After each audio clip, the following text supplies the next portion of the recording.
What if I told you America's best crops aren't even grown anymore? From native superfoods to Depression-era staples, our ancestors ate things you've probably never heard of. Some vanished after disease, others because they couldn't compete with modern farming. These are 20 crops that once fed America, and then vanished from the table.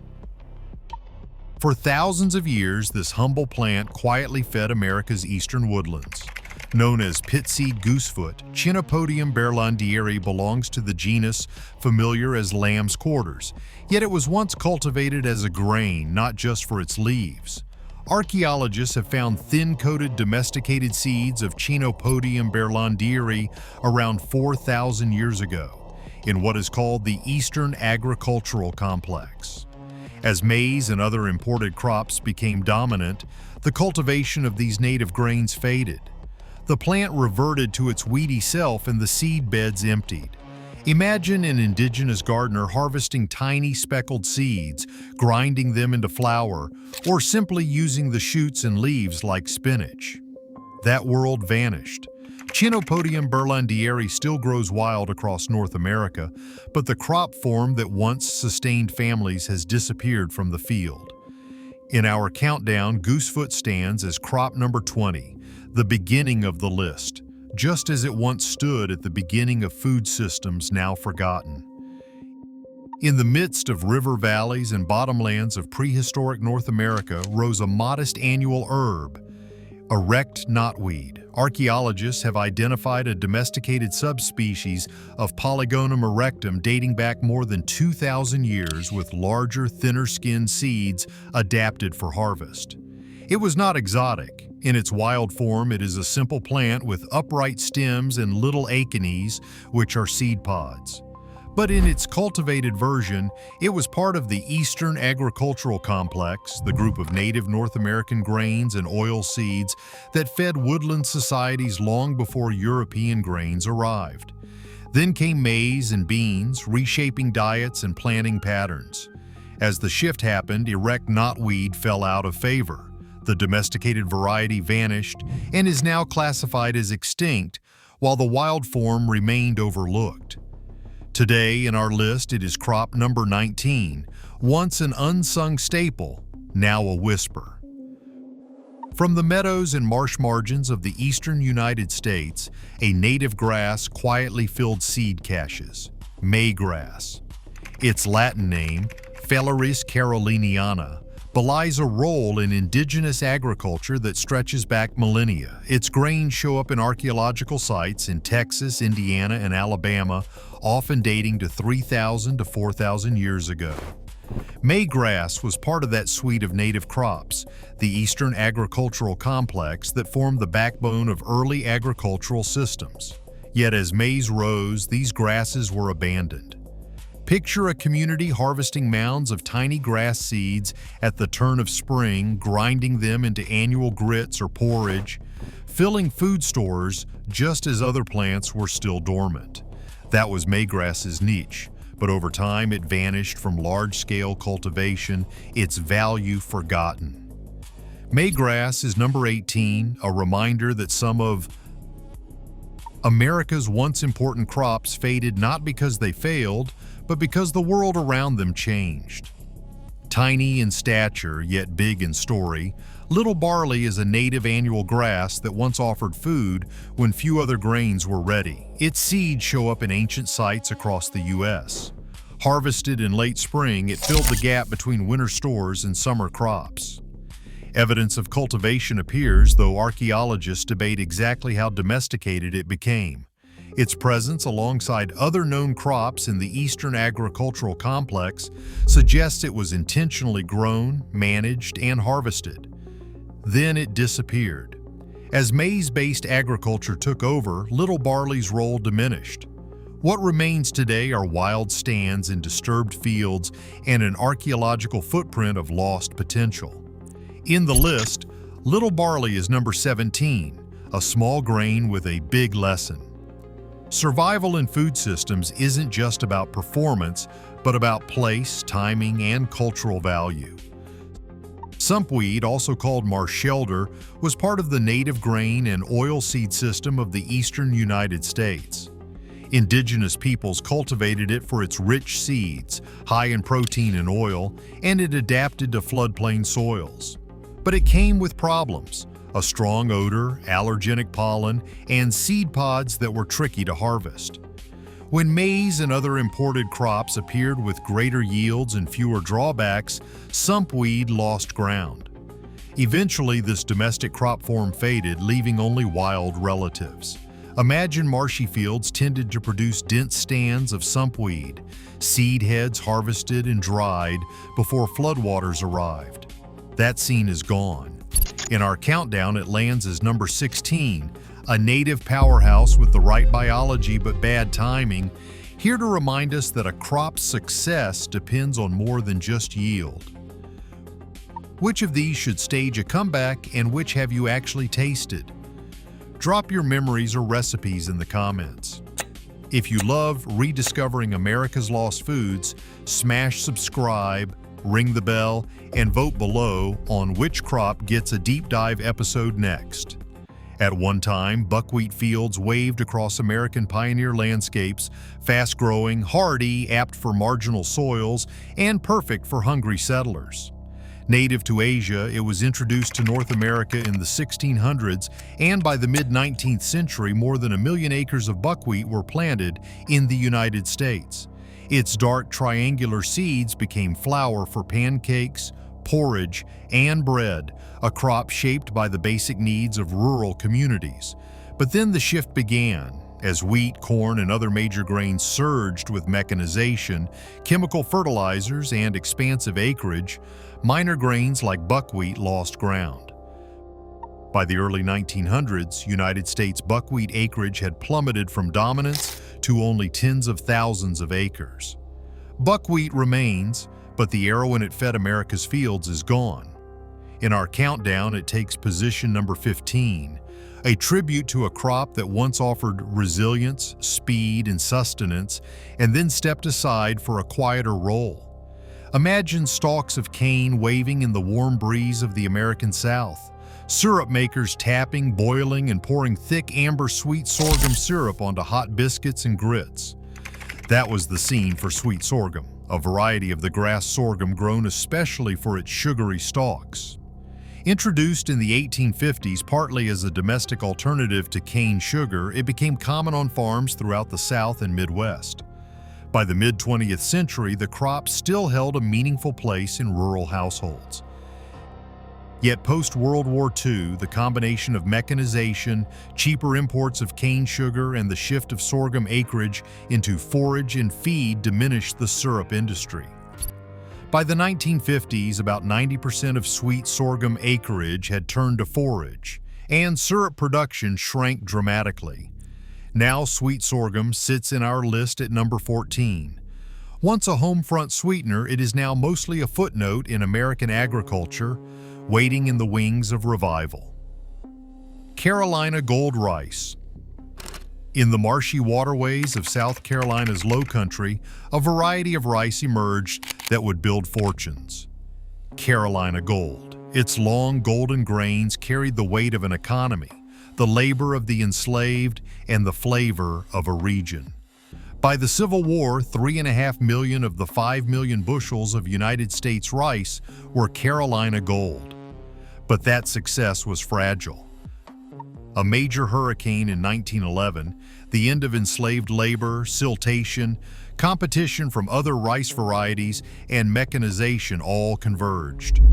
Commercial production collapsed by 1927. Then decades of near silence enveloped it until horticulturists and heirloom growers revived seed stocks in the 1980s and beyond. The rice came back, but in small acreage, as an heirloom and culinary treasure more than a mass staple. In our countdown, it stands at number 13, a crop that once was America's rice, then all but vanished, only to surface again with purpose. Under the hot, arid stretch of America's Southwest, the Tepary bean quietly thrived. Native to the United States, Mexico, and Central America, the Tepary bean was cultivated by indigenous communities for thousands of years, adapted to dryness, minimal water, and tough terrain. It provided protein, resilience, and a food security suited to. Imagine a vine trailing along streams and forest margins in eastern North America, its tubers buried beneath like small potatoes, rich in protein, known and harvested by indigenous peoples. That is the story of the American groundnut. It was reported among the foods given to early settlers, and it helped them survive early winters in the New World. But despite its promise, nitrogen-fixing, nutritious, native, the groundnut never scaled into mainstream cultivation. Research efforts in the late 20th century tried to domesticate it, but the vine habit, small tuber size, and other traits hindered mass production. Today, the American groundnut is little more than a botanical curiosity, revered by permaculture enthusiasts, overlooked by commodity agriculture. In our countdown, it appears at number 11, a lost crop in plain sight, part of America's food heritage, yet never reclaimed as a major staple. Before potatoes ever hit North America, indigenous people were already digging for groundnuts. This native vine grows along rivers, producing clusters of protein-rich tubers. Early colonists survived harsh winters thanks to them, and for a time the Indian potato was a cherished food. Yet it never made the leap to large-scale farming. The vines tangled, the tubers varied in size, and new imports like true potatoes outperformed it in yield. By the 1900s, the groundnut was forgotten. Today, scientists recognize its exceptional nutrition and nitrogen-fixing roots. A lost crop with modern promise. It once filled bellies when nothing else could. Now it waits quietly in the wetlands, ready for rediscovery. In the deserts of the Southwest, the Tepary bean was survival food. Cultivated for over 5,000 years by indigenous peoples, it thrived where others failed, needing almost no. The Tepary bean held water, endured scorching heat, and stored protein for lean seasons. When industrial farming arrived, it was deemed too small, too slow, and too wild. By the mid-20th century, the Tepary had nearly vanished from mainstream agriculture. But now, as the climate warms, farmers are taking another look. Hardy, nutritious, and deeply American, the Tepary bean might yet reclaim its place on the table. The comeback story of a bean that refused to die. Carolina gold wasn't just rice, it was the foundation of a southern empire. Grown in the tidal swamps of the low country, its golden grains built fortunes and defined a cuisine. By the mid-1800s, it was America's premier rice exported worldwide. Then came war, hurricanes, and the collapse of the plantation system. By 1927, Carolina gold vanished from fields. For decades, it was considered extinct until a few dedicated growers revived it from surviving seed stocks. Today, it's grown again in small amounts, not as an industry, but as a legacy. A crop once tied to tragedy and triumph, reborn for taste, not empire. Before refined sugar filled kitchen jars, sweet sorghum syrup sweetened America's biscuits and pies. Grown across the South and Midwest, it was the poor man's sugar, resilient, renewable, and homemade. Families boiled the cane in backyard mills, filling the air with the smell of caramel and smoke. But by the 1950s, imported sugar and corn syrup crushed the industry. The fields went fallow, the mills rusted away, and sorghum faded from the national taste. Only a few heritage farmers still press it today, keeping alive a tradition that once poured golden sweetness over the heartland. A century ago, buckwheat pancakes were. Buckwheat was a breakfast staple in every American farmhouse. The crop was easy to grow, fast to mature, and thrived where others failed. In the 1800s, more than 1 million acres were planted nationwide, its white blossoms painting the countryside. But industrial agriculture had no room for small grains that could not be mechanized or processed on a massive scale. As chemical fertilizers boosted corn and wheat yields, buckwheat disappeared from rotation. By mid-century, it was gone from most farms. Today, it lingers as a niche health food, rich in protein and flavor, but no longer a staple. Once the farmer's friend, now just a relic of the breakfast table. 16. Sumpweed, also called marsh elder, Eva annua. It was not pretty, but it was powerful. It was the protein source of ancient North America. Indigenous farmers cultivated it for its oily seeds, packing more calories per acre than modern sunflower or soybean. But there was a catch. Sumpweed smelled terrible and triggered allergies. As new crops arrived, it was quickly abandoned, the domesticated form dying out entirely.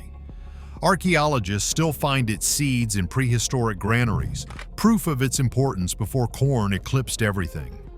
Imagine tending acres of tall, weedy stalks that made you sneeze but kept your family alive. Sumpweed fed civilizations, then vanished from history, a reminder that progress does not always taste sweet. Before there were amber waves of grain, there was little barley, a native cereal that once grew from the Midwest to the Great Plains. Early Americans harvested its seeds by hand, parched them, and ground them into meal. Archaeologists have found charred remains of cultivated little barley dating back 3,000 years, showing it was one of the first grasses purposefully tended in North America. It grew. Little barley grew fast, needed little care, and filled the hungry gap of spring. But like many early crops, little barley could not compete when corn and wheat took over. Today, it is found mostly in disturbed soil and forgotten corners, rarely recognized for its ancient role in feeding this continent. A grain so small most people step on it without a thought, once vital, now invisible. When spring came to prehistoric America, Maygrass meant survival. This native cereal ripened early, weeks before other grains, bridging the hunger gap between winter's end and summer's abundance. Archaeological evidence shows indigenous communities gathered and cultivated it for at least 4,000 years. Its seeds were roasted, ground, and turned into hearty gruel. But as new crops like maize and beans swept north, Maygrass was forgotten, its fields left to go wild. Tucked into ancient floodplains, those stands slowly faded from view. The Erect knotweed quietly fed early North American societies. Archaeologists have found its seeds in clay pots and storage pits dating back over 2,000 years. Farmers intentionally selected plants with larger, thinner-skinned seeds, proof of domestication.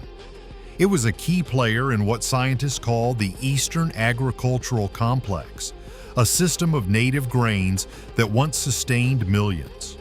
Then came maize. Corn's arrival from the south changed everything. Its higher yields and versatility pushed native grains like knotweed out of cultivation.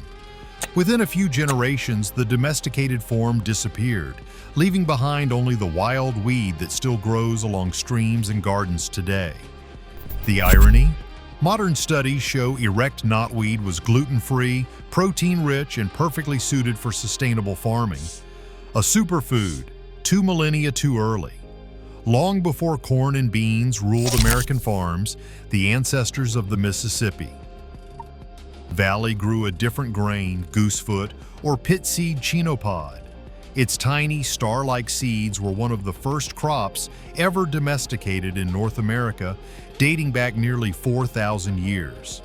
Indigenous farmers harvested them for porridge and flour, a homegrown grain that thrived in poor soil and fickle weather.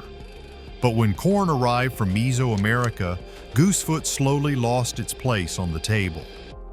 By the time Europeans settled the continent, it was considered a weed. The domesticated form, with thin seed coats and high nutrition, vanished into the wild. Today, it grows unnoticed along roadsides, a ghost of early North American agriculture, a crop that once fed families for generations, now surviving only as a memory in the dirt. Which of these should stage a comeback, and which have you actually tasted? Drop your memories or recipes in the comments. If you love rediscovering America's lost foods, smash subscribe, ring the bell, and vote below on which crop gets a deep dive episode next. At one time, buckwheat fields waved across American pioneer landscapes, fast-growing, hardy, apt for marginal soils, and perfect for hungry settlers. Native to Asia, it was introduced to North America in the 1600s, and by the mid-19th century, more than 1 million acres of buckwheat were planted in the United States. Its dark, triangular seeds became flour for pancakes, porridge, and bread, a crop shaped by the basic needs of rural communities. But then the shift began. As wheat, corn, and other major grains surged with mechanization, chemical fertilizers, and expansive acreage, minor grains like buckwheat lost ground. By the early 1900s, buckwheat acreage in the United States had plummeted from dominance to only tens of thousands of acres. Buckwheat remains, but the era when it fed America's fields is gone. In our countdown, it takes position number 15, a tribute to a crop that once offered resilience and sustenance, and then stepped aside for a quieter role. Imagine stalks of cane waving in the warm breeze of the American South, the syrup makers tapping, boiling, and pouring thick, amber-sweet sorghum syrup onto hot biscuits and grits. That was the scene for sweet sorghum, a variety of the grass sorghum grown especially for its sugary stalks. Introduced in the 1850s partly as a domestic alternative to cane sugar, it became common on farms throughout the South and Midwest. By the mid-20th century, the crop still held a meaningful place in rural households. Yet after World War II, the combination of mechanization, cheaper imports of cane sugar, and the shift of sorghum acreage into forage and feed diminished the syrup industry.